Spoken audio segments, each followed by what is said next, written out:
വ്യായാമത്തിനൊന്നും ആരും എതിരല്ല. പെട്ടെന്നൊരു പരിഷ്കാരം വരുമ്പോൾ, വിദ്യാഭ്യാസ സ്ഥാപനങ്ങളിലൊരു പരിഷ്കാരം വരുമ്പോൾ അതിലൊരു സംശയം ചോദിച്ചാൽ ആ സംശയം തീർത്താൽ മതി. എല്ലാവരും കൂടി അവിടെ മേക്കെട്ട് കയറേണ്ട ആവശ്യമൊന്നുമില്ല. സംശയം തീർത്തു കൊടുത്താൽ മതി. അതാണ് ചെയ്യേണ്ടത്. വലിയ ചർച്ചയുടെ അടിസ്ഥാനത്തിലല്ലല്ലോ ഒരു പരിഷ്കാരം വന്നത്, പെട്ടെന്ന് ഇറങ്ങിയതാണ്. അപ്പോൾ സ്വാഭാവികമായി അവർക്ക് അതിനെക്കുറിച്ച് പല സംശയങ്ങളും ഉണ്ടായി. അത് അവരോട് സംസാരിച്ചാൽ മതി. സംസാരിച്ച് അത് ക്ലാരിഫൈ ചെയ്യേണ്ട വിഷയമുള്ളൂ. ഒരു ക്ലാരിഫൈ ചെയ്യുന്നതിന് പകരം നമ്മളത് വലിയ ചർച്ചയാക്കി അവരെ ഈ മുഖ്യധാരയിൽ പ്രവർത്തിക്കുന്ന സംഘടനകളൊക്കെ ഒരു പരാതി ഉന്നയിച്ചാൽ അവരെ ഉടനെ തീവ്രവാദികളാക്കുക, അതൊന്നും ശരിയായ നിലപാടല്ല.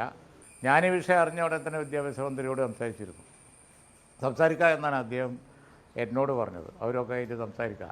അങ്ങനെ പറഞ്ഞതുകൊണ്ടാണ് ഞാൻ പൊതുപ്രസ്താവനയൊക്കെ ആയിട്ട് ഇന്നലെയൊന്നും രംഗത്ത് വരാതിരുന്നത്. ഏതായാലും ഇപ്പോൾ ആ കാര്യത്തിൽ ഒരു ചർച്ച നടന്നു. ചർച്ച നടന്നതിൻ്റെ അടിസ്ഥാനത്തിൽ അതിപ്പോൾ ഓപ്ഷണലാണ്.